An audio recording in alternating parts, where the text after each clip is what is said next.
Aujourd'hui, j'ai l'immense plaisir d'accueillir Karim Ammour, un polymathe, entrepreneur deep tech depuis plus de 30 ans, président de la diaspora marocaine des entrepreneurs et inventeur de capteurs non invasifs pour détecter les réactions du corps et renverser les maladies métaboliques.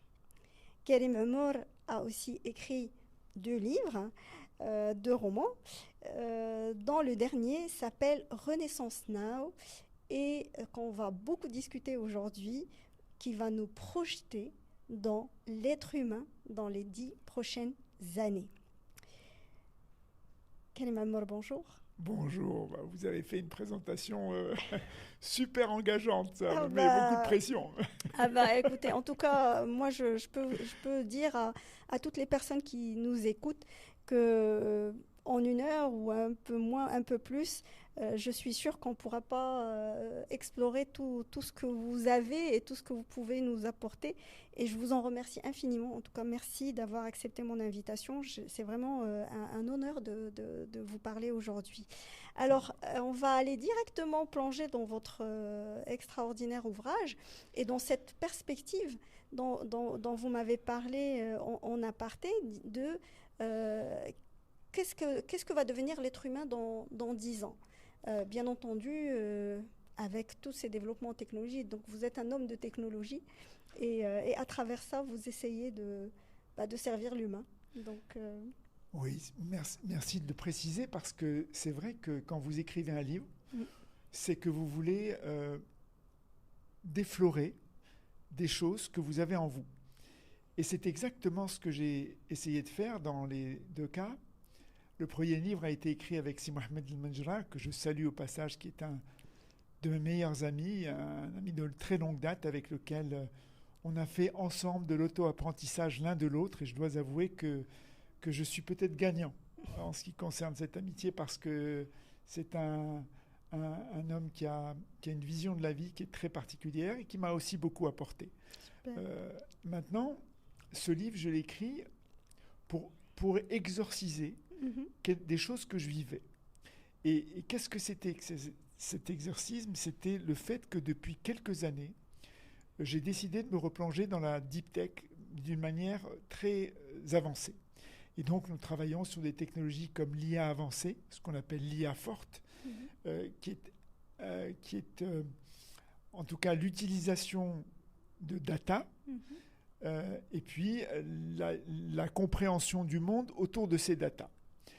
Mais aussi un autre monde que j'ai découvert il y a quelques années et dans lequel je me suis complètement plongé et passionné, c'est le monde des simulations quantiques. Et en fait, ça n'est pas un one-man show, c'est un group show, un band show. C'est comme une bande, un band dans le sens groupe. Et donc, c'est avec un certain nombre de scientifiques marocains que j'ai découvert ce monde et dans lequel je m'étais plongé étant moi-même mathématicien de formation avant d'être businessman, puisque j'ai appris aussi le business, j'adore le commerce, j'adore le marketing, j'adore le growth hacking, comme on dit aujourd'hui. Et donc, avec eux, nous avons construit, nous avons découvert ce monde de la culture quantique. Et quand vous découvrez le monde de la culture quantique, c'est un monde qui s'attache non pas à la dimension qu'on a l'habitude de donner, qui est celle du temps, de l'espace, de la profondeur et de la vitesse, comme on a l'habitude de les voir, des théories entre guillemets einsteiniennes, mais c'était plutôt des théories qui touchaient à alors ces premières théories touchent à l'infiniment grand. Ce qu'on touche dans la culture quantique, c'est l'infiniment petit. Et en travaillant sur ces sujets, en faisant de la simulation pour, comme vous l'avez précisé, découvrir des sensors permettant de détecter, de comprendre, d'accompagner les personnes, les hommes et les femmes de ce monde pour renverser ou prévenir les maladies métaboliques. Alors les maladies métaboliques, c'est quoi? C'est le diabète, c'est-à-dire la sensibilité au sucre. Mais vous avez plusieurs types de diabète. Vous avez le diabète de type 1, avec lequel vous pouvez naître ou que vous pouvez hériter très jeune parce que vous avez été nourri à des carbohydrates, donc beaucoup de sucre, qui fait que votre système immunitaire ne produit plus, ne réagit plus à l'insuline comme il le devra, voire ne produit plus d'insuline. Le diabète de type 2, qui peut être insulinodépendant ou pas, et moi-même, et la plupart des scientifiques qui travaillent avec moi, ont ou avaient le diabète de type 2 et de l'hypertension. Et donc, ça a été une leçon pour nous d'essayer de découvrir des matériaux à travers la simulation quantique, des fréquences, parce qu'il s'agissait de... Il s'agit, en tout cas, parce qu'on est en plein dedans, de pouvoir découvrir des parties du corps humain qui concernent, qui touchent l'environnement métabolique de l'être humain sans être invasif, c'est-à-dire sans planter une aiguille ou comme on le faisait nous, se planter une aiguille pour sortir le sang, contrôler le sang, etc.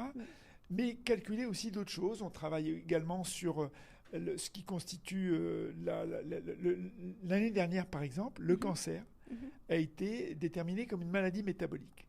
D'accord. Vous avez également d'autres sensors sur lesquels nous travaillons, qui sont des sensors qui calculent le battement cardiaque battement par battement. Par exemple, vous avez Apple aujourd'hui. Quand vous la portez, elle ne calcule votre battement que toutes les 6 minutes. Pourquoi ? Parce que sans ça, vous seriez obligé de la recharger pratiquement toutes les 2 heures. Donc, ce n'est pas possible. Donc, ils font ce qu'on appelle de la prédiction en fonction d'une petite quantité de bâtons, un petit échantillon de battements cardiaques. Et ils vous font une projection sur les battements cardiaques que vous êtes censé avoir. Mais l'être humain, ce n'est pas ça. L'être humain, c'est chaque battement est un battement, est un morceau de vie. Et il faut qu'il soit pris à part, analysé à part. Et c'est ce que nous essayons de vivre. Vous pouvez avoir une crise cardiaque ou un AVC. Ça va vous emporter en 3 secondes, 4 secondes, 10 secondes, 30 secondes, 1 minute, disons. Et si c'est la mauvaise minute, celle où vous n'êtes pas capté, ben, vous risquez d'y rester. Et quand ça n'est pas interprété ou prédit à l'avance, ce que nous, sur quoi nous travaillons, eh bien, c'est fatal. Alors, moi, j'avais subi une opération il y a 30 ans d'une tumeur au cerveau. Et en fait, cette tumeur, elle touchait un organe qu'on appelle l'hypophyse, qui est un organe qui produit des hormones. Et pendant un temps, tout mon système hormonal d'homme a été perturbé. Et donc, j'avais un fonctionnement qui était complètement, on va dire, anarchique. Et je ne m'en rendais pas compte parce que c'était dans une vie professionnelle très, très active, donc je ne m'en rendais pas compte. Je brûlais la vie par les deux bouts et donc ça n'était pas un concern jusqu'à ce que j'ai découvert que je me sois fait opérer. Et là, j'ai découvert l'importance de la santé de manière holistique et de la vie holistique. Et ce livre, pour revenir à la réponse, c'est le fait de toucher ces technologies ultra profondes vous fait automatiquement vous poser des questions existentielles sur la vie. Exactement. Parce que quand vous touchez l'infiniment petit, l'atome, le quark, le qubit dans le domaine notamment des simulations quantiques, eh bien, vous découvrez des univers qu'on ne peut pas imaginer à l'œil nu en tout cas. Je vous donne un exemple. 200 secondes d'un calcul quantique, ça équivaut à 10 milliards d'années d'un supercalculateur. Vous savez, ceux dont vous entendez parler, qui sont équipés par les hyperscalers, les NVIDIA, etc. Ben, vous prenez ça, vous le multipliez par 10 000 ans, et en 200 secondes de calcul quantique, vous avez l'équivalent de ça. Donc, vous imaginez les univers que vous découvrez. Bon, nous, c'est plutôt beaucoup de maths, beaucoup d'équations, beaucoup de choses. Mais derrière ça, il y a tout ce qui touche à l'univers. Et quand on le ramène à l'être humain, c'est-à-dire à nous, les hommes et les femmes, on devient tout petit. Et donc, ce livre, c'est de dire, OK, comment nous, êtres humains, dans cette galaxie, immense, cette multiple galaxie d'univers, comment on va évoluer avec ces technologies qui viennent concurrencer notre intelligence, en tout cas la définition qu'on en donne, puisque notre intelligence vient de la capacité de nos cerveaux, mais la manière de communiquer cette intelligence, c'est le langage. Tout à fait. Et comme par hasard, les IA génératives, on les appelle les modèles de langage large, les Large Language Model. Donc c'est une traduction de l'intelligence humaine à travers le langage. Et ces machines sont des machines qui savent aligner une culture du langage extrêmement puissante parce qu'elles ont absorbé tout l'Internet avec tout ce que ça a de bon, mais aussi de mauvais. Et c'est là qu'intervient le fait de pouvoir réfléchir sur notre avenir dans les 10 prochaines années et l'écriture de ce livre pour dire, OK, comment allons-nous cohabiter ? Après, on peut interpréter et dire, mais c'est quoi l'intelligence, etc. Je définis à un moment donné dans le livre l'intelligence avec une définition dont on pourra parler. Mais en tout cas, c'était un exercice pour dire, confronté à ces technologies, comment est-ce que je peux partager un message pour permettre à l'être humain de mieux appréhender les 10 prochaines années. Tout à fait. En tout cas, ça m'a l'air passionnant et j'ai hâte de le lire. Hein, donc, je ne l'ai pas encore lu. Autant j'ai lu le premier, mais pas encore celui-ci. En fait, moi, ce que je voudrais que les gens comprennent, c'est le cheminement vers tout ça.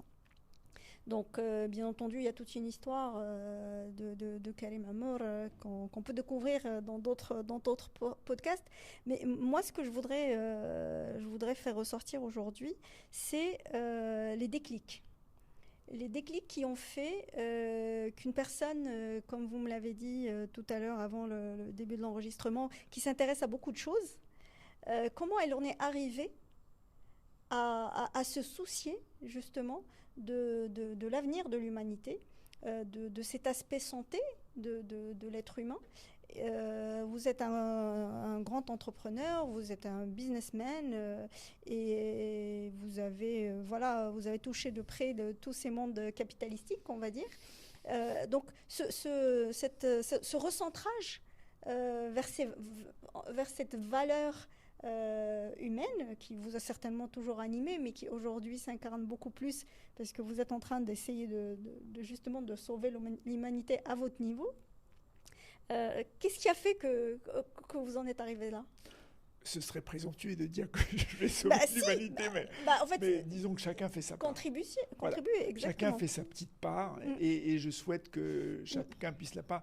Vous pouvez apprendre tout autant de quelqu'un que vous rencontrez dans la rue, que vous ne connaissez pas et qui est un serveur dans un restaurant que de quelqu'un qui a 3 prix Nobel et le tout, c'est de savoir l'écouter et pouvoir découvrir. Alors la découverte, justement, pour venir à votre question, elle m'est venue tout petit.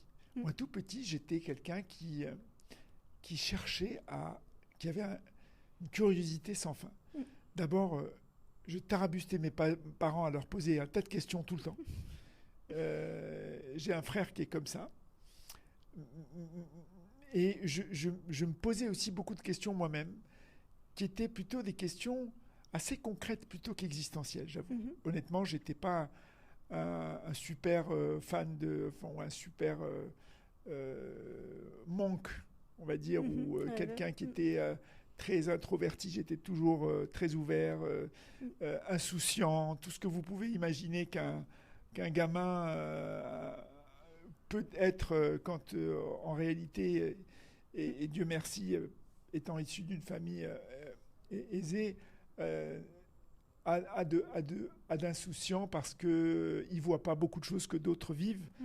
Et par contre, ce souci de curiosité, je le vivais depuis tout petit à lire des bouquins sur la science-fiction, des bouquins de découverte de la Lune. J'étais fasciné par les 20 000 lieues sous les mers, par exemple. C'est un livre qui m'a beaucoup, beaucoup marqué. D'ailleurs, dans mon livre Renaissance Now, je raconte comment une triade enfouie dans 300 mètres de profondeur, des supercalculateurs et des ordinateurs quantiques pour utiliser les vagues en mer de Chine, parce que c'est là que les vagues sont les plus puissantes en profondeur, et qu'au-delà de pourquoi 300 mètres ? Parce qu'au-delà, vous avez une pression tellement forte que toutes les parois des conteneurs dans lesquels ils avaient mis ces outils auraient explosé. Donc, j'explique. Et donc, cette profondeur-là, quelque part, maintenant que je vous en parle, ça vient à l'instant. Et peut-être que c'est venu de mon bouquin que j'avais lu, 20 milieux sous les mers, où il y avait le capitaine Nemo, où j'ai découvert ce que c'était que l'ancêtre du sous-marin. Et donc, il n'y a rien qui est par hasard. Tout à fait. Et pour nous ramener à aujourd'hui, en fait, cette recherche, elle a toujours besoin de s'exprimer par quelque chose qui remet en question le statu quo. Pour vous donner un exemple, on a parlé tout à l'heure des sensors non invasifs. Ben, le fait de faire un sensor non invasif, par exemple, pour contrôler le niveau de glycémie, n'existe pas encore dans le monde. Et on pense, et tous les médecins avec lesquels j'ai discuté m'ont dit, mais Karim, c'est impossible. Tu ne pourras jamais, en dehors d'une goutte de sang, pouvoir détecter le niveau de glycémie de la personne. Parce qu'il te faut une base qui soit une base réelle. Donc il faut que tu piques, il faut que ça aille profondément, il faut que ça soit entre guillemets sanguinaire presque. Voilà. Ouais, c'est vrai Et de là, tu peux te permettre de faire une analyse. Après, tu la mets là. Et puis, je me suis dit, j'ai pensé à... Il y a un écrivain irlandais, dont je ne me souviens plus le nom, mais qui avait dit un quote dont je me souviendrai toute ma vie, et qui porte un peu ce que je fais, modestement, mais qui le porte résolument, de manière assumée. Et donc, ce quote-là, ça m'est toujours resté. Et ces livres que j'avais lus, alors j'étais un bouffeur de bouquins, de tout temps, même quand j'étais dans la banque ou dans l'industrie de la techno, d'une autre manière. Quand vous rentrez à la maison, vous avez un tas de livres, ma bibliothèque, ma femme me fait la guerre parce qu'elle a des livres partout. Et ce sont des livres très différents. Ce sont des livres qui peuvent parler de la science politique, tout comme ils peuvent parler de la science tout court, des sciences humaines. Et pour moi, les sciences humaines ont fait l'objet du livre que j'ai fait avec Si Mohamed, qui s'appelle Surprenants entrepreneurs marocains, parce que nous voulions découvrir, lui et moi, exactement comment l'humain fonctionnait. Ouais. Et donc cette notion de dire je ne peux arriver à mon stade de maturité avec ce que j'ai appris, à toucher ma passion de plus en plus près pour les 30 ou 40 prochaines années, parce que notre esprit dans la compagnie, c'est de dire qu'on souhaite que les personnes atteignent 120 ans de manière naturelle, en se sentant comme si elles en avaient 60. Tout à fait. Et donc ça, c'est un engagement qu'on a pris, et pour ça, il faut pouvoir mesurer, accompagner et renverser la plupart des maladies métaboliques. Je ne vous parle pas des choses qui vous tombent dessus. Bien sûr, oui, les accidents de la vie. Voilà, c'est pas ça. nos vies sont entre les mains de Dieu, et il faut le concevoir. Mais autant, Dieu te dit, aide-toi, le ciel t'aidera. Donc il faut quand même bosser pour avancer. Il ne faut pas qu'on se dise... bon, ça y est, on se laisse faire, tout va arriver tout seul, j'attends. Donc, c'est cette notion-là de découverte et de remise en question du statu quo. Donc, d'aller vers des choses comme, par exemple, la simulation quantique. Il y a très, très peu de monde dans le monde qui savent la traiter. Non pas qu'on soit meilleur que les autres, mais on a appris. On s'est documenté, on a été dans des formations, dans des conférences, on a rencontré des gens qui sont dans le domaine. On s'est épris de cette quête de sens. Et là, je voudrais faire un clin d'œil à la personne qui a préfacé mon livre, qui s'appelle Jean Stone. C'est un polymathe, et c'est un monsieur absolument extraordinaire qui m'a été présenté par un de mes meilleurs amis, qui s'appelle Si Mohamed Brini, qui est physicien, qui est un Marocain du monde basé à Paris.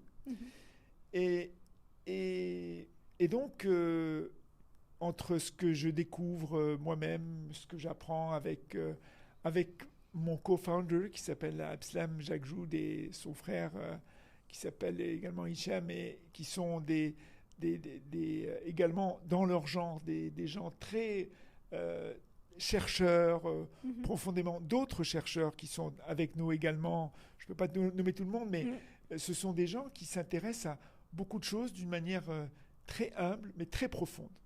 Et donc, on se challenge en permanence sur des sujets.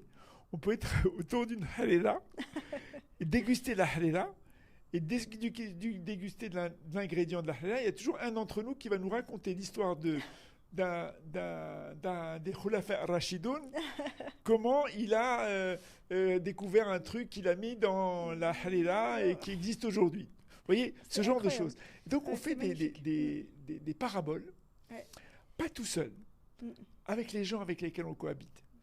Et ça m'amène à dire une chose, ça m'amène que on peut inventer tout seul, mais on ne peut qu'innover à plusieurs. Exactement. Parce que l'invention, vous avez des millions et des millions et des millions d'inventions qui sont encore dans les tiroirs. Quelques-unes fascinantes n'ont pas vu le jour de la meilleure manière. Prenez un exemple, par exemple, vous prenez l'exemple de Tesla. Oui. Nikola Tesla. Nikola Tesla est l'inventeur de l'électricité, du courant alternatif. Et comment il l'a découvert? J'ai beaucoup étudié sa biographie, c'est un de mes fans. J'ai deux fans. J'ai Léonard de Vinci, d'où le signe que je porte en permanence, qui est l'homme de Vitruve, et Nikola Tesla. Et Nikola Tesla a découvert le courant alternatif un jour où il se promenait dans la campagne, plus précisément dans une vallée. Et il a vu que l'eau coulait d'une espèce de cascade. Et il a évalué la manière dont la force s'exerçait sur les rochers. Et c'est là qu'il a découvert la notion d'énergie. Et ça ne l'a plus lâché. Nikola Tesla est mort malade, seul, dans une chambre d'hôtel. Pourtant, de mon point de vue, il a été un des plus grands inventeurs. Pourquoi? Parce qu'il a touché des choses invisibles. Il savait transporter de l'électricité, ce qu'aujourd'hui nous ne maîtrisons pas encore parfaitement, sans câble. C'est-à-dire sans que ça se voie. Tout à fait. Et c'est pour ça que cette culture quantique me passionne, parce que vous voyez, vous découvrez des choses non seulement invisibles, mais extrêmement instables. Par exemple, quand vous avez un calcul quantique qui ne peut se faire que quand vous avez deux dérivés du quantum qui s'appellent le qubit en superposition. Et en fait, c'est très subtil parce que quand vous essayez d'en regarder un, l'autre disparaît. Et donc, en fait, c'est un monde qui n'existe que quand vous l'observez. Et c'est tout le principe d'Edgar Hole de dire je vis le moment présent. Qu'est-ce que j'ai maintenant que j'observe? Je fais une parabole, j'essaie d'assimiler de lier les choses entre elles, mais c'est pas loin. Mais I'm improving. J'ai l'impression que je m'améliore. Donc c'est bien. Et pour revenir à ce qu'on disait sur l'innovation, en fait, invention, oui, vous pouvez gratter du papier, mais pour innover, il faut avoir autour de soi non seulement des gens qui concourent à cette innovation, mais aussi et surtout des gens qui vont l'utiliser. Et c'est pour ça que je suis fan des startups, parce que les startups sont, quelle que soit leur taille, un moyen de faire valoir une invention ou une idée inventive, on va dire ça comme ça. Nous, on est dans l'invention profonde, dans les sensors, dans de la tech, je veux dire, il y a beaucoup de hardware, des choses comme ça. Mais il y a aussi des idées qui peuvent être novatrices. Uber est une idée novatrice. Elle a donné même lieu à un lieu commun dans le dictionnaire, qui est l'ubérisation. Ubérisation, ça vient d'une idée innovante qui a été pondue un jour à un endroit donné, probablement dans la baie de la Silicon Valley, et qui a été diffusée à travers le monde, si bien qu'aujourd'hui, beaucoup d'idées qui viennent en disant « je vais ubériser le transport urbain ». Hier, nous étions avec mes co-founders partenaires et membres du comité d'investissement de M-Founders, qui est un un club de business angels de la diaspora. Et nous avions un dossier sur comment ubériser le transport urbain. Oui. Et donc, c'est une idée qui est venue d'une autre idée. Tout à fait. Et en fait, vous n'avez pas que donc les inventions profondes, qui sont des disruptions, on remet en question le statu quo, mais finalement, quand vous réfléchissez, même l'ubérisation, c'est une forme de remise en question du statu quo. Tout à fait. Je n'imaginais pas, ou vous n'imaginiez probablement pas, qu'on pouvait utiliser sa propre voiture pour faire le taxi. Exactement. Le statu quo, c'était le taxi jaune à New York, jaune et noir, et que ça. En tout cas de mon temps. Oui, et puis le taxi rouge à Casa, c'est le taxi rouge. Exactement. On ne s'imaginait pas qu'il y avait un mec qui allait venir, ou une dame qui allait venir vous chercher avec sa voiture, en toute sécurité, et que vous alliez noter pour qu'elle garde justement son statut, on en parlait hier. De tout un système. Et vous ne pouvez pas vous imaginer à quel point cette notion d'appartenir à ce monde, et quand vous passez de l'autre côté, c'est vrai que nous, on a une Innovation Factory qui s'appelle Epineon. Après, je vous dirai pourquoi Epineon, parce que c'est important pour la notion de l'être humain. Mais en réalité, voilà, même ce club deal d'investisseurs, il n'a de vraie valeur que par la valeur de chacun. Tout à fait. Vous avez par exemple un homme qui s'appelle Ilan Benaïm, qui a monté avec des associés une des premières licornes en France, qui s'appelle Vente Privée, maintenant VP. Vous avez un autre homme qui est un Marocain, qui habite à Londres, qui gère, avec une équipe, encore une fois, plus de 20 milliards de pounds d'actifs. Vous avez un homme qui est une femme qui a déjà fait du venture capital, qui est basée au Canada, une autre qui est basée au Maroc, qui fait du venture capital, donc qui voit beaucoup de dossiers passer, Dounia Boumedi, vous avez... Et en fait, je ne peux pas les citer tous, mais... Bien sûr, mais ils sont tous animés. C'est la conjonction de ces intelligences qui font la force de M-Founders. Pour ne parler que de cet exemple-là, parce que c'est un exemple qui nous touche, vous avez parlé de la diaspora. Mais ils sont animés justement par cet apport de valeur, comme vous l'avez dit tout à l'heure. Alors, ils sont animés surtout par cette idée de dire l'innovation ne vaut que quand elle est applicable dans notre société. Autrement, elle ne vaut rien.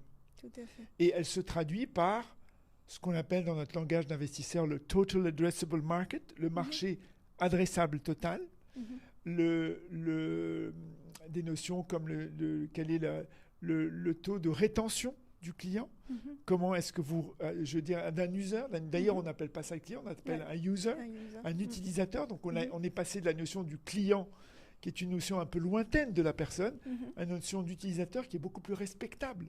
Quand vous parlez d'un utilisateur, c'est quelqu'un avec lequel vous devez composer. Vous êtes à deux, soudain.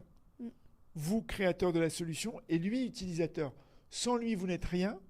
Sans vous, il utiliserait probablement autre chose. Donc tant pis pour vous, mais avec vous, il est augmenté. Exactement. Il est encore mieux que ce qu'il était, parce qu'il utilise quelque chose que vous lui apportez. Exactement, qui est innovante et que vous avez mis à son niveau et que vous avez adapté à ses besoins. Et donc, par conséquent... c'est une forme de... je trouve que la start-up, l'innovation en général, c'est une grande forme de don, enfin, d'écoute des autres, de travail sur l'écoute des autres et de restitution d'une solution qui correspond aux besoins issus de cette écoute.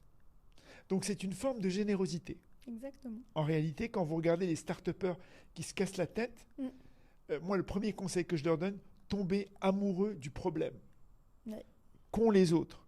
Ne tombez pas amoureux de votre idée. Tout à fait.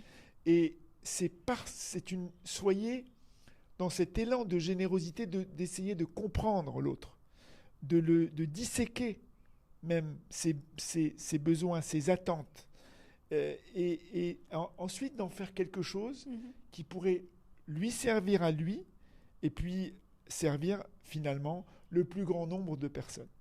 Et c'est cette forme de générosité que j'appelle l'innovation. Donc j'ai entendu dans un de tes podcasts que tu parlais de l'IA générale. c'est une notion qui pour moi est donc forcément différente de l'IA générative, on va dire, qui est aujourd'hui utilisée par nous communs des mortels. Mais au fait, moi ce qui m'intéresserait, c'est d'abord comment tu la définis, comment tu l'utilises, et comment cette IA générale va demain être utile dans notre développement de société, d'entreprise, et comment elle va changer justement notre vie. C'est une question très, très intéressante. Alors, en fait, l'IA générale, c'est vrai qu'il y a beaucoup de monde qui la définissent différemment. La définition que j'en donne dans le livre, c'est la suivante, c'est de dire, c'est une IA qui, dans n'importe quel des domaines de la vie, a une capacité de restituer une information qui constitue son fonds de commerce à l'intelligence artificielle, mieux que n'importe qui. Donc elle est meilleure qu'un prix Nobel dans son domaine, que ce soit la littérature, que ce soit la science, la biologie, toutes ces technologies qui ont été rassemblées à un moment donné, on les a digitalisées pour ne parler que d'un langage qui était le 0 et le 1. C'est comme ça qu'on est arrivé déjà à un stade. Et donc qui arriverait à embrasser l'intégralité de ce qu'on peut faire en tant qu'être humain, mieux que nous, plus vite que nous, moins cher que nous. Et je le définis en disant, c'est quand je me lève le matin, jusqu'au lendemain où je me lève, cette IA, qu'elle soit dans un robot, quel que soit le robot, qu'elle soit dans un ordinateur, qu'elle soit sous forme d'agent qui fait le travail à ma place, etc., peut faire toutes ces choses-là mieux que moi, plus vite que moi, moins cher que moi, dans 90 à 95% du temps. Je laisse les 5 à 10% aux philosophes de dire est-ce qu'elle a de la conscience ou pas. C'est une question existentielle que je pense que 99,9% des êtres humains dans la journée ne se posent pas. C'est clair. On est dans l'action, on est dans la consommation, et on se dit, je vais d'un point A à un point B, je mange C, et je vais à mon sport dans un endroit D avec une machine F. Enfin, je te le caricature, mais c'est exactement ça, en fait. Et de se dire, elle a de la conscience ou pas, moi, je pense que c'est pour de bonnes veillées ou de belles conférences sur la conscience qui doivent exister, parce que précisément, aujourd'hui, plus que jamais, on doit se poser la question sur notre position quand on a en face de nous, et je l'annonce pour avant 2029, donc c'est un bold statement, comme on dit en anglais, c'est un peu audacieux. Je pense qu'avant 2029, on va avoir des intelligences artificielles génératives, encore une fois, basées sur le langage. Probablement d'autres intelligences qui vont venir s'agglomérer, parce que ce qu'on dit, c'est que on dit, voilà, par exemple, ChatGPT connaît tout de... Et l'IA générative la plus utilisée. Ben oui, mais c'est pour une raison très simple. C'est parce qu'elle est arrivée en novembre 2022, qu'elle a été mise à la portée de tout le monde, et que tout le monde s'est mis à l'utiliser, donc elle a appris de tout le monde. Tout à fait. Et qu'elle a passé son temps depuis le temps, elle a capté 80% du marché, elle a entraîné, c'est utiliser les datas pour essayer de les lier à travers ce qu'on appelle les Deep Neural Networks, c'est-à-dire l'imitation neurologique du cerveau, mais qui est fait à travers de l'électronique et des enfin, on va dire des liens informatiques, pour parler un langage commun. Et donc, cette imitation de la réflexion du cerveau se fait à travers l'accumulation d'informations. Parce qu'en réalité, l'IA, elle existe depuis très longtemps. Elle a été inventée dans les années 50. Et il y avait deux écoles. La première école disait on doit imiter le cerveau de manière biologique sur du silicium pour faire se connecter les synapses du cerveau et pouvoir réfléchir comme un être humain. Et la deuxième école disait on doit construire une intelligence qui est issue de l'ensemble du savoir du monde. Et comme tu peux t'imaginer, c'est la deuxième école qui a gagné jusqu'à présent. Oui, Mais pour j'ai combien de vu temps? récemment Ouais.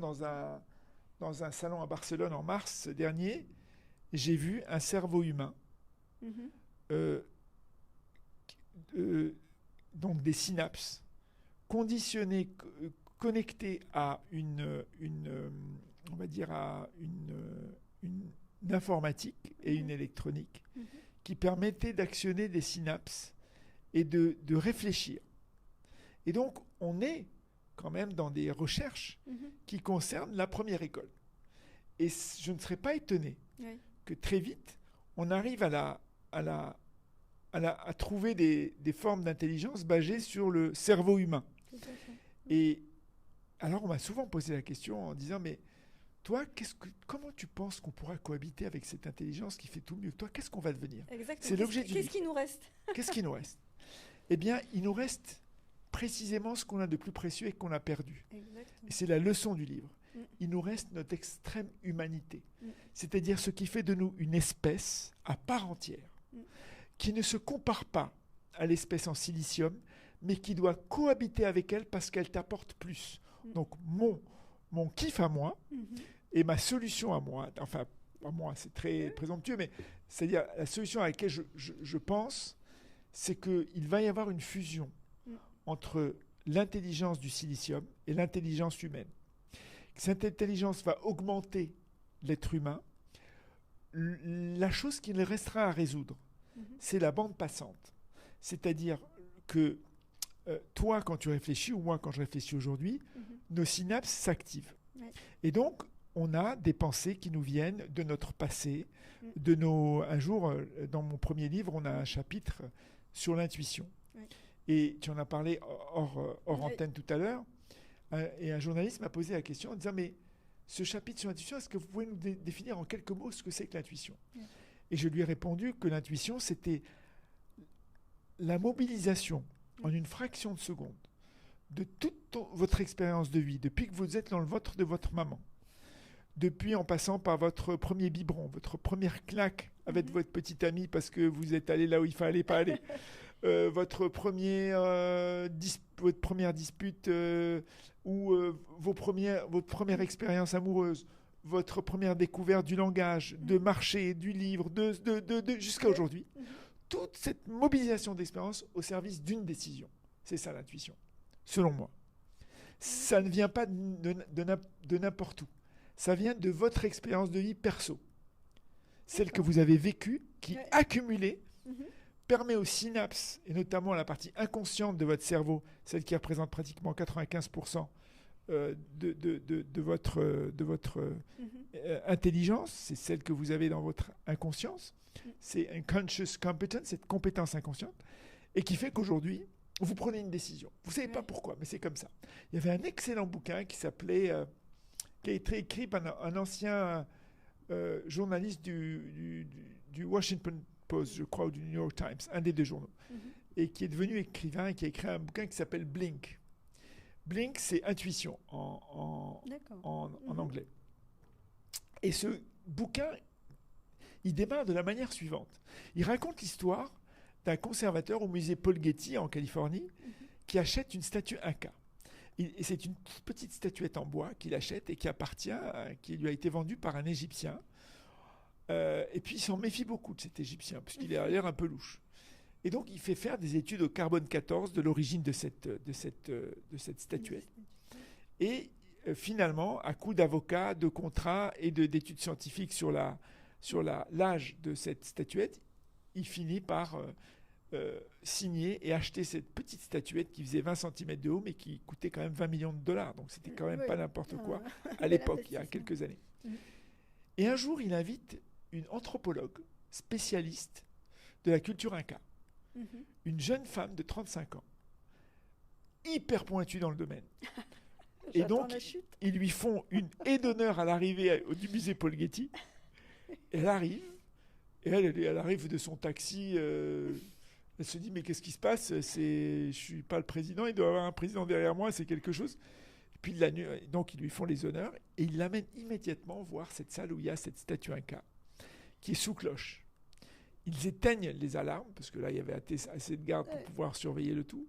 Ils lèvent la cloche, et elle regarde la statue Inca, elle regarde le conservateur du musée, Oh, elle regarde de nouveau la statue, et elle se tourne vers le conservateur et lui dit « So, sir, I'm sorry to say to you that it's a fake. oh, Monsieur, je suis désolé de vous le dire, mais c'est un faux. faux. Oh là là. » Uniquement en regardant la statue.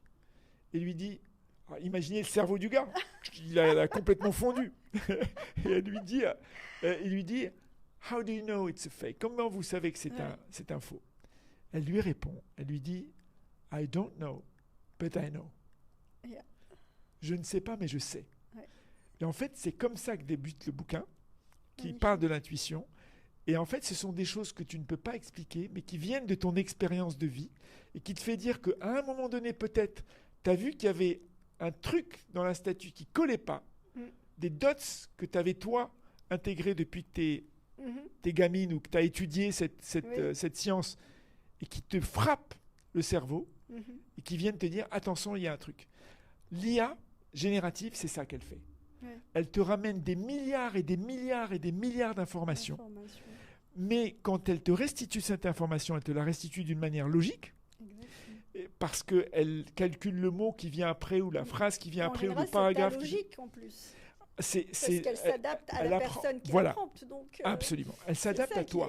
Elle t'a apprise mieux que ne te connaît aujourd'hui Facebook ou Instagram, qui te connaît déjà pas mal, puisque ça fait 20 ans que tu leur balances tout ce que tu fais dans la vie.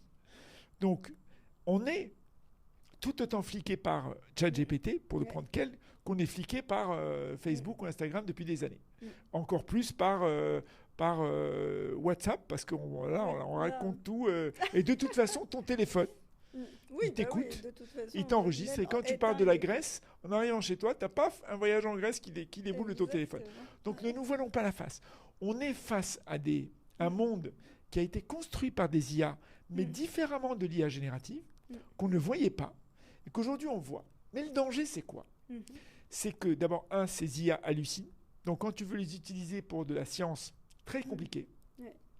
Nous, on s'en éloigne pour utiliser ce qu'on appelle de l'IA explicable, basée sur de la vraie data.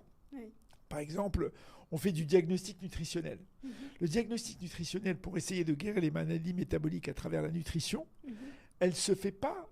Elle peut se faire un peu avec de l'IA générative. Mais à un moment donné, elle va halluciner et donc elle va donner un mauvais conseil qui risque de tuer une personne. Donc ce qu'on fait, c'est qu'on utilise uniquement des millions d'audiences, de médecins et de nutritionnistes. Limiter son champ on la cantonne. De recherche. Voilà, on la cantonne pour l'étudier profondément. Et on la challenge avec ce qu'on appelle le Tree of Thoughts. C'est un langage très techno. Désolé, mais c'est juste pour dire, le Tree of Thoughts, c'est quand tu fais challenger la réponse d'une IA par une autre IA. Donc tu demandes à une IA de te dire, voilà, est-ce qu'elle a raison, elle n'a pas raison, et l'autre IA qui vient à l'origine d'une autre, elle peut venir de Perplexica ou d'une autre d'origine de Gemini, par exemple d'ailleurs, et elle te permet de faire un arbre de réflexion qui amène moins d'erreurs. Bon, ça ne veut pas dire qu'elle n'en aura pas. Ça ne veut pas dire non plus que les IA vont continuer à halluciner si on ne découvre pas une technologie pour le faire. Mais ça veut dire que nous, dans nos technologies qui sont basées sur... on fait de la cryptographie post-quantique, par exemple. Donc, on protège l'information d'un utilisateur, mais en la protégeant, on a appris que la meilleure manière de le protéger, c'est-à-dire de le protéger même d'un ordinateur quantique. Donc, un de nos scientifiques, avec une équipe, a découvert et a développé avec moi une approche de cryptographie post-quantique, c'est-à-dire résistante aux attaques quantiques. Parce que le jour où l'ordinateur quantique est stable, ce qui n'est pas le cas aujourd'hui, c'est pour ça qu'on simule, il peut rentrer n'importe où, n'importe comment. C'est une très bonne chose pour la découverte scientifique. C'est une plus mauvaise chose pour la crypto, pour les attaques, les malwares, ce qu'on appelle les... Est-ce qu'il y a besoin de les maintenir? Est-ce qu'il y a besoin de maintenir tous ces secrets, toutes ces choses qui ne sont pas accessibles? Parce qu'en fait, à un moment donné, ça va devenir obsolète de vouloir protéger. Oui, alors c'est très, très vrai ce que tu dis. Enfin, c'est très vrai. Mon fils Yacine est influenceur, comme tu le sais, c'est Mambafit. Et un des magnifiques influenceurs que nous avons merci beaucoup, au Maroc. Merci beaucoup, Huria. Je suis très touché, mais c'est 12 heures de travail par jour pour lui. Une très belle équipe et beaucoup, beaucoup, beaucoup de travail, mine de rien. Et je l'admire énormément pour ça. Maintenant, quand tu reviens à l'IA et le fait qu'elle concurrence l'intelligence humaine et qu'elle est capable de faire mieux que lui, moins cher que lui, plus vite que lui, et que l'humain doit retrouver sa place, pour revenir à ta question initiale, c'est parce que finalement, peut-être qu'elle va pouvoir faire plein de choses, qu'on doit trouver un modèle de vie qui ne soit pas le modèle sur lequel on est attaché aujourd'hui. C'est-à-dire que, est-ce que l'argent va avoir la même valeur ? On ne sait pas. Est-ce que déjà l'intelligence n'a pas la même valeur ? Aujourd'hui, l'intelligence est devenue une commodité, puisque avec ChatGPT ou d'autres, tu peux devenir extrêmement intelligent. À un moment donné, dans le livre, je dis l'intelligence, c'est une technologie schizophrène, parce que pendant qu'elle te déroule ton plan marketing, ton RH est en train de te virer. Donc toi, tu te crois très intelligent parce que tu as un truc super, mais tu es en train de te faire virer par quelque chose parce qu'on n'a plus besoin de toi pour faire ce que tu fais. Et donc, je pense qu'on va devoir s'accrocher à d'autres valeurs que celles de l'être humain, donc des valeurs matérialistes d'aujourd'hui, et qu'on doit aller vers des valeurs qui sont plus humaines, plus essentielles. Et que c'est peut-être un wake-up call, un rappel. Peut-être qu'il nous a été envoyé, pas par hasard. On ne sait pas. C'est une suite logique, en fait, quand on regarde un petit peu comme ce que tu as notifié tout à l'heure. En fait, tu as parlé de notre évolution, des différentes ères par lesquelles on est passé, et du mal que l'humanité a pu faire autour d'elle. Mais au fait, si on s'extrait de ce qu'on vit ou de ce que nos parents ont pu vivre ou de la façon dont ils ont pu vivre, et qu'on regarde juste où ça a mené aujourd'hui, et je pense que je fais partie de peut-être des rares personnes optimistes par rapport à l'avenir de l'humanité, malgré tout ce qu'on veut nous faire croire de malheur autour de nous. Tout ça a un cheminement ultra positif, en réalité. Pourquoi ? Je m'explique, parce que c'est vrai, je pense que ça va faire hurler plus d'un, mais si on est aujourd'hui obligé, entre parenthèses, de se concentrer sur nos vraies valeurs humaines, qu'est-ce qui aurait pu nous mener à ça, autre que les désastres qu'on a pu causer, ou nos parents ont pu causer, ou nos arrière-grands-parents ont pu causer ? Rien. Parce que l'être humain, tant que ça fonctionne, il ne se pose pas de questions, en fait. Quand est-ce qu'on commence à se poser des questions ? Quand est-ce qu'on commence à vouloir changer les choses ? En fait, c'est quand ça ne marche pas. C'est quand les choses ne nous conviennent pas et ne vont pas dans le sens qu'on voulait leur donner. Et moi, je trouve que c'est extraordinaire d'en être arrivé là et de se faire nous-mêmes dépasser en termes d'intelligence et d'avoir ce wake-up call à travers des machines qui vont juste nous dire « Hé, Coco, il faut redevenir humain ». Voilà. Alors ça se fait, c'est tout à fait ça, à une condition. Oui. Et c'est que cette course vers l'intelligence générale ne se traduise pas par deux possibilités très fortes. La première, c'est qu'elle soit entre les mains de gens qui l'utilisent pour, on va dire, dominer. Et c'est la culture humaine. La domination est une attitude purement humaine depuis l'ère de Néandertal. On domine sa zone, les animaux dominent leur territoire, et donc c'est de l'instinct. Ça, c'est la première chose. Mais la deuxième, qui est beaucoup plus à la portée de l'être humain que la première, c'est celle du fait que les IA peuvent nous échapper. C'est-à-dire qu'aujourd'hui, tu as un type d'IA qui s'appelle les IA autorécursives, qui sont des IA qui sont construites elles-mêmes, par elles-mêmes, qui s'auto-adaptent à leur environnement, qui s'auto-confèrent une immunité contre l'extinction, qui se positionnent dans des réseaux télécoms, qui vont dans des clouds se calculer ou calculer la manière de s'améliorer. Et il va arriver un moment On risque, nous les êtres humains qui vont être humains, qui vont avoir une très belle vie, Inch'Allah, au bout de 10 ans, on va traverser 10 ans difficiles. Ça, je peux te le dire. Les 10 prochaines années vont être des années où il y aura effectivement beaucoup de questions qui vont être posées sur ces merveilleuses IA, sur leur bon côté, mais aussi beaucoup sur leur mauvais côté, quand tu vas voir qu'en 2040, tu auras 10 milliards de robots humanoïdes sur Terre. Donc la place de l'homme va être différente, encore une fois, peut-être pour le bien, on ne sait pas. Maintenant, celui qui te dit qu'il sait ce qui va arriver à l'être humain, au-delà de 2 ans, c'est un menteur. Bien sûr. On ne peut pas. Parce que, et c'est précisément une des leçons du livre, on vit dans un monde exponentiel. Une petite anecdote. À une époque ancienne, un grand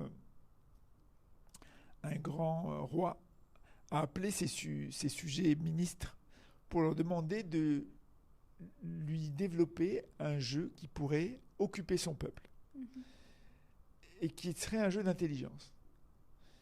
Et il y a un de ses vizirs qui s'appelle Sissa qui a inventé le jeu d'échecs. Et il a été donc choisi comme étant celui qui avait gagné. Il lui a promis son point en or.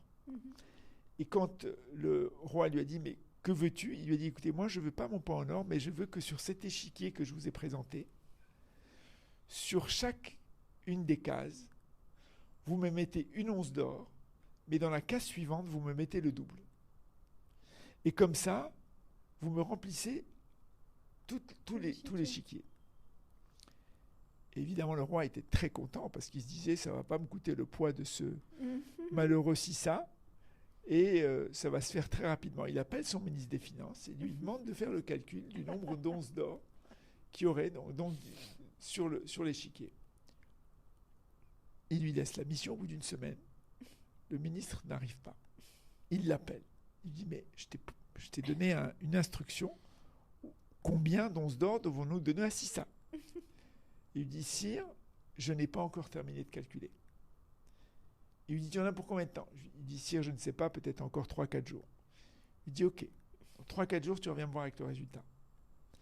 Et quand il est revenu, il a donné au roi le résultat. Et le résultat, c'était plus de 12 000 milliards d'onces d'or. C'est-à-dire qu'en fait, Sissa avait expliqué au roi, sans le vouloir, la loi de l'exponentiel. Et en fait, on est dans une ère de l'exponentiel. Et avec l'arrivée des calculs quantiques, on va être dans une ère de l'exponentiel de l'exponentiel. Donc ça va aller très vite.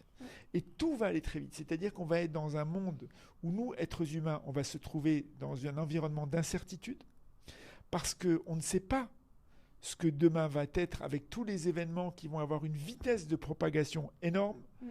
Et ces IA qui vont apparaître, qui vont permettre de faire des choses de plus en plus fortes, ces calculateurs qui vont être de plus en plus puissants pour essayer de faire les choses encore plus vite, pour inventer encore une vie encore meilleure. Mais dans cette course-là, la bataille, si la bataille de l'innovation va être gagnée pour qu'on ait une très très belle vie de plus en plus, la bataille de l'intelligence humaine doit être une bataille qui doit être déliée, décorrélée de la bataille de l'intelligence artificielle pour mieux fusionner avec elle. Pourquoi ? Parce qu'on en aura besoin pour exister. Et cette fameuse bande passante dont je t'ai parlé tout à l'heure, c'est le fait de pouvoir réagir au quart de tour. Quand je t'ai raconté l'histoire de l'intuition, c'était pour t'expliquer la bande passante et de dire, en fait, nous, on réagit tout de suite. Et il faudrait qu'on arrive à fusionner avec l'IA de sorte qu'on réagisse tout de suite. J'ai une petite idée, que je ne partagerai pas, mais j'ai une petite idée de comment ça peut se passer. Mais indépendamment de ça, ça va nous permettre à nous, les êtres humains, de prendre peut-être, de devenir une forme de... Alors, je pense qu'on aura deux grands groupes de personnes. C'est très, très présomptueux de le dire comme ça, mais en tout cas deux clans. Vous avez le clan, tu auras le clan qui va dire « moi je veux rester humain, je veux plus de la machine ». Il existe déjà. Il y a des gens qui ne veulent ni de téléphone, ni d'ordinateur, ni rien. Ils sont très bien comme ils sont. Et ils sont heureux. Et tu as une autre catégorie de gens qui sont des gens qui doivent être connectés en permanence à cette forme d'intelligence. On est déjà des cyborgs avec notre téléphone. Je cherche un truc, je tapote Google, Mr. Google, my friend Google, et j'ai la réponse. Et cette réponse, c'est quoi? C'est l'extension de mon intelligence. Ça n'est rien d'autre que ça, on s'en aperçoit pas. En fait, j'ai l'impression que j'utilise un outil, mais en fait, c'est quoi? J'étends mon intelligence. Je fais de l'upskilling. Exactement. Et dans ma compagnie, on a développé une technologie qui s'appelle EpiMinded. Ouais, Alors pourquoi Epi? Epi est le dérivé de épigénétique. Parce qu'en réalité, la génétique, c'est le code avec lequel tu nais, issu de ton papa et de ta maman, à 50% le papa et 50% ta maman. Mais en réalité, ce code génétique, on a découvert il y a à peine une dizaine d'années, une quinzaine d'années, qui ne représentait que 20%. C'est très récent. Ouais. Il y a à peine 10-15 ans. Qui ne représentait que 20% de ton code génétique global. Le reste du code, c'est ce qu'on appelle le code épigénétique. C'est celui que toi et moi, nous vivons actuellement avec ce podcast, parce que j'apprends de toi tout autant que tu peux apprendre des choses de moi, par exemple. C'est ce qu'on construit dans notre vie, qui on voit, avec qui quelles sont nos expériences de vie, qu'est-ce qu'on a mangé, qu'est-ce qu'on vit. C'est tout ce qui construit ce qui est restitué par cette intuition dont je t'ai parlé tout à l'heure, ce qui fait que notre intelligence se développe. Et donc, on a développé un outil qui nous permet, tous les jours un peu plus, d'augmenter nos cerveaux avec nos centres d'intérêt, soit pour le business, soit pour nos centres d'intérêt perso. Et chacun est connecté à ce device. On m'a même demandé de pouvoir le proposer. Et en fait, il fait partie du concept d'EPI qui est en 4 cadrans. Il y a le premier cadran qui est le cadran physiologique, donc ta santé physiologique. Le cadran psychologique, nous sommes en train de travailler sur des sensors qui pourraient, je le dis mais c'est en cours, qui pourraient être en liaison avec ta charge mentale ou ton stress. Ça, c'est encore plus profond. C'est lié à beaucoup d'autres choses, mais on peut le faire. Nous avons le 4e cadran qui est le cadran social. Il y a une grande étude qui a été faite dans le monde sur le bonheur et la longévité. Et cette étude a révélé que les conditions du bonheur, c'était le lien social. Et c'est une étude sur 20 ans. Oui, plus même, c'est l'étude d'Harvard sur les... Voilà, je crois que c'est plus de 20 ans. Bien sûr, plus. Ouais. Voilà, donc tu as entendu parler de cette étude. Oui, et elle a déterminé qu'en fait, la longévité et le bonheur, ça venait de là. Exactement. Et le 4e cadran, qui est tout aussi important, c'est le cadran du purpose, de la raison d'être. Et précisément, peut-être que ces IA qui vont apparaître, cette IA générale, va nous amener à aller chercher plus de purpose.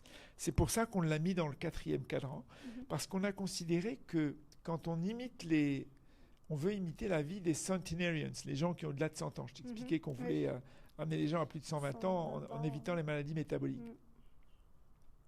En fait, ces gens-là, ils ont une vie très simple. Ils sont tout le temps occupés à faire des choses, tout le temps actifs.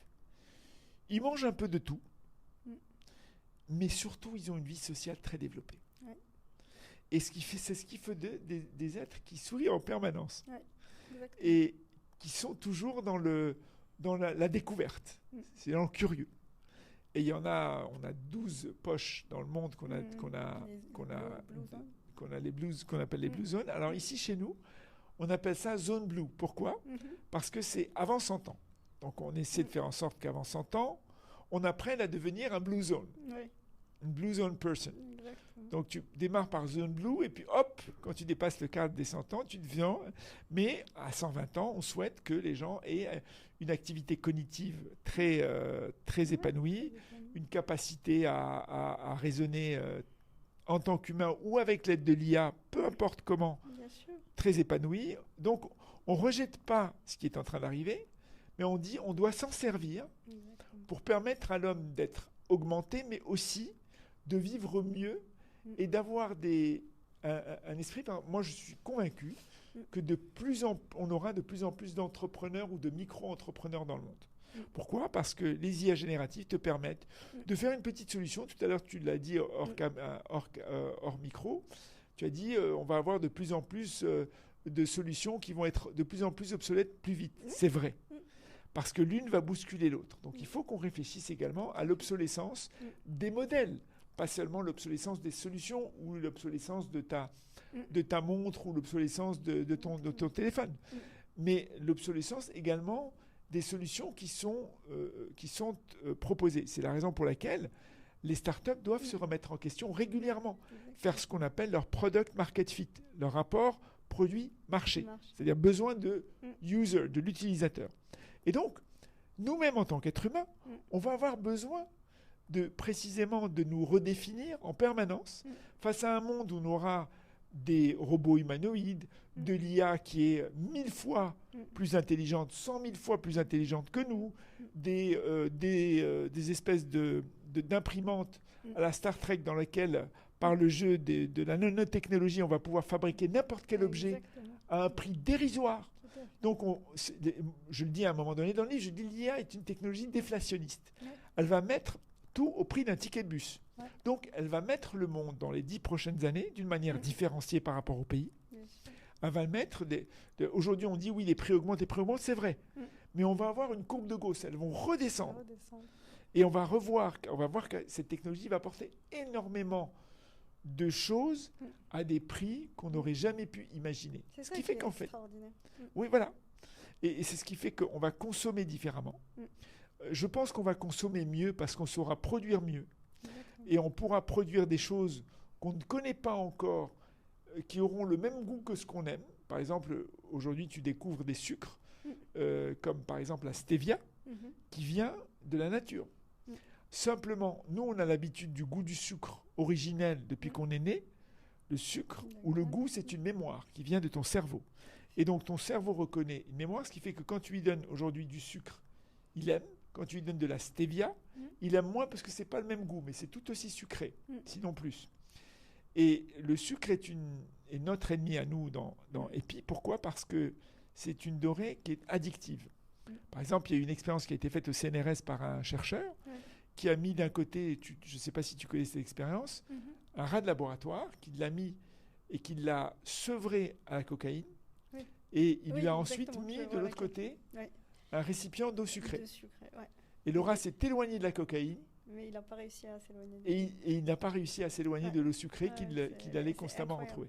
Donc c'est te dire à quel point ce sucre dont on nous a habitués, et l'ennemi, c'est la raison pour laquelle nous on travaille dans ce domaine, parce qu'étant en bon on va dire start-upper que nous sommes, nous voyons le Total Addressable Market, et le Total Addressable Market, c'est 4 milliards de personnes. Bien sûr. Et ces 4 milliards de personnes, si on arrive à en toucher une partie, on sera très heureux et notre mission aura été assurée sur les 4 cadrans que je t'ai cités. Mais c'est pour te dire que nous, les êtres humains, on va avoir à notre disposition plein de choses et qu'il faudra qu'on trouve notre place dans ce plein de choses. Ça va prendre encore une fois les 10 prochaines années, mais la vraie essence du livre Renaissance Now, c'est qu'on est dans un siècle de renaissance, comme à l'ère de Leonardo da Vinci, et on va se réinventer nous-mêmes. Magnifique, voilà. Magnifique. Grâce à des podcasts comme le tien d'ailleurs, parce que j'en ai entendu certains, et je trouve qu'il y a des dimensions humaines très très belles qui sont évoquées dans ce podcast. Merci beaucoup, merci Karim. Écoute, moi, comme je t'ai dit, hein, je peux te parler des heures et des heures et sans vraiment me lasser. Ce que j'ai vraiment envie de te poser comme une dernière question, parce que je trouve qu'elle a beaucoup d'importance. Tu as parlé de deux produits sur lesquels tu es en train de travailler et qui sont là pour améliorer justement la vie de l'être humain. C'est quoi les deadlines pour que ces produits-là puissent arriver à un consommateur, quel qu'il soit, hein, initié ou moins initié Alors, le premier produit est un produit... en fait, on travaille sur 3 produits, parce que je t'ai parlé des technologies de cryptographie post-quantique pour protéger les informations des gens. Pardon. Donc, on a un produit biotech que je porte à titre perso, parce que ça, c'est un projet que je vais porter jusqu'au bout pendant les 20 prochaines années. Probablement que dans 5 ans, il y aura un autre CEO qui va le porter, mais je serai peut-être en retrait par rapport à ça, mais je continuerai à m'en occuper parce qu'il me touche. Il touche les scientifiques qui travaillent avec moi dans notre chair. Il a touché certains de nos parents, donc c'est une forme de combat qu'on est en train de mener. tout autant qu'on mène et comme il concerne 4 cadrans, donc les 4 cadrans dont je t'ai parlé, donc là, on parle de EPI. EPI, c'est un produit holistique. Ensuite, tu as ce produit d'éducation, en fait, d'upskilling des entrepreneurs qui s'appelle EPI Minded, qui peut être proposé aux entrepreneurs, tout autant que le produit EPI pour leur santé ou pour leur centre d'intérêt. Et je pense qu'il va pouvoir les accompagner. Et le troisième produit, c'est un produit qui est également géré par une autre équipe de scientifiques tout aussi talentueux, qui s'adresse à la sécurité dans cet environnement d'IA et de calcul quantique qu'on voit arriver. Donc il faut qu'on soit protégé. Pas tant de la protection de nos informations, parce qu'à la limite, la vie nous a appris qu'on s'en fout, puisque quand on parle avec notre téléphone, il nous enregistre. Donc quelque part, c'est un faux débat. Ces 3 produits vont être mis sur le marché par des équipes différentes entre 2025 et 2026. Magnifique. Donc notre deadline, on va en voir probablement un avant fin 2025. Les premiers sensors vont arriver. EPI Minded, le produit d'upskilling, va arriver à la fin de l'été 2025. On a inventé, un de nos scientifiques avec nous a inventé un boîtier quantique de calcul de clés aléatoires pour protéger l'information à des normes. C'est des normes, on appelle ça les normes NIST. NIST, c'est un institut, c'est comme un peu l'ISO, mais c'est l'ISO dans le quantique. Donc on a été certifié NIST déjà il y a quelques semaines. Donc je dirais que ces produits sont quasiment prêts. Simplement leur mise sur le marché nécessite pour, en tout cas les produits biotech, des passages par la FDA par exemple, ou les autorités de santé d'autres pays, voire du Maroc. Et ça, c'est une autre paire de manches qui fait que ça peut fonctionner, ça peut être utilisé, mais il faut que ce soit, et nous le demandons également, que ça soit crash testé. Karim Amour, merci beaucoup d'avoir été avec nous. Merci pour cette belle perspective d'avenir et ces très belles ondes pour finir cet épisode. À très bientôt.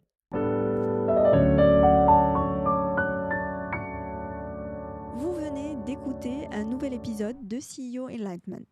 Dans ce voyage, à travers l'expérience et la conscience des dirigeants, une vérité s'impose.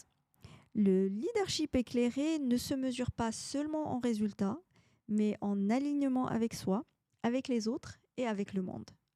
Chaque décision, chaque choix est une opportunité de grandir, de transmettre et d'inspirer. Merci d'avoir partagé ce moment avec nous. Si nos discussions font écho en vous, alors abonnez-vous, partagez cet épisode et rejoignez-nous pour la prochaine conversation sur CEO Enlightenment.